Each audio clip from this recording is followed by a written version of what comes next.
Imagine writing a poem that is so beautiful in structure, but that poem generates something else. That something else is what everybody sees, but that initial poem, only I get to see. Hey, my name is Joshua Davis. I am a algorithmic artist living in New York. I write software that thinks its job is to make art and animation. I've been in cryptocurrency since 2017. So I built an Ethereum miner here in my studio. I was mining Ethereum and lockdown happened. I got a message from Beeple, who I've known Mike Winkleman for a long time. And Beeple's like, hey, there's this whole NFT thing happening. I think you should check it out. It's tied to cryptocurrency. And because I had a background in Ethereum, it was very easy for me to do some research on what NFTs were.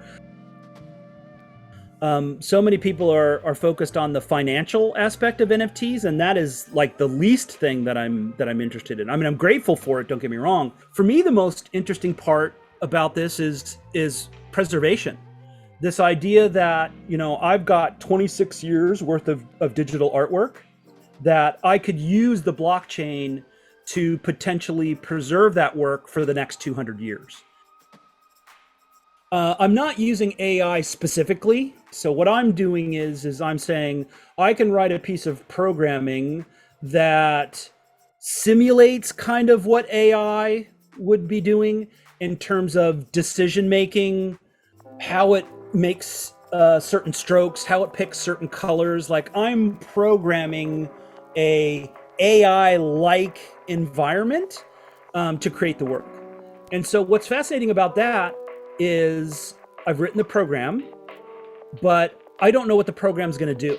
I don't know what the program's going to do until I actually say it's alive and it starts making work. So I tried to use that kind of concept in my work where it's not real AI, but I'm sort of simulating what AI would be doing while it paints, and I'm observing it painting.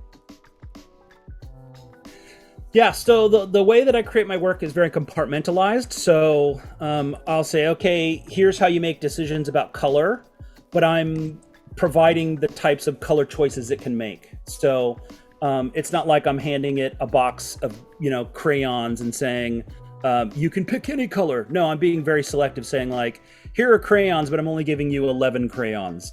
And then I'm saying, okay, here are forms. So these are some forms that I have developed. And you may decide to pick triangles, you may decide to pick circles, you may decide to pick squares. So it's making decisions there. And then it has the ability to pick what kind of algorithm that it wants to paint with. And it's allowed to constantly be making changes based on a time interval. So I think the thing that's most surprising for me is that indecision. I don't know the colors that it's going to pick, what it's going to start with, or what it's going to end with. So the answer is yes and no. Yes, because I've been sort of working on the same software for the past 10 years. So because this particular code base that I'm using for this has been something that I've been working on for 10 years, it is a continuation of this kind of like life's body of work that I've been working on. But because it's allowed to make mutation, it's producing things that I've never seen before. So even though it's based on code that I've been working on for 10 years, and I kind of know that it's going to be within a certain visual aesthetic, because mutation is happening in the software that I'm writing, it's producing things that I've never seen before. So in that sense, it is a continuation because I've been working on this code for so long, but it is producing new visual outputs. The most beautiful thing is writing the program. And my programs are beautiful. The tabbing is perfect. The spacing is perfect. I try to write it in such a way where it's got this beautiful flow and nobody sees it but me. The writing of that poem in code for me is kind of like the most beautiful part, because it's just this like hidden magic. It's this hidden alchemy that nobody gets to see. The best analogy that I can give you, it's this hidden alchemy, and I get to write the spell.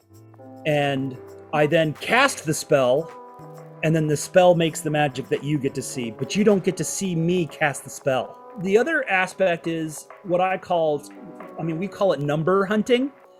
I'm trying to number hunt for like the perfect arrangement of numbers that make the perfect amount of magic when that spell is cast. You would probably think I was crazy because you would come into my studio and I would just be like looking at a number and somebody would say, "What are you doing?" And I'm like, "I don't know if I should do 0.11 or 0.13. And they're like, 0.1113, like, oh, no, it's a big difference.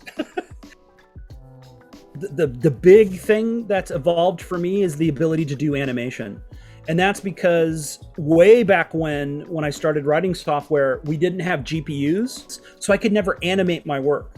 The other thing too is I think that my work has gotten more realistic. So in the past, I was doing sort of hand-drawn assets, but they were done in Illustrator and they were very flat. And the thing that I'm allowed to do now is add a lot of shading and dimension to my work, because again, the computers have gotten better, so the level of detail and realism has gotten much better over the past 10 years.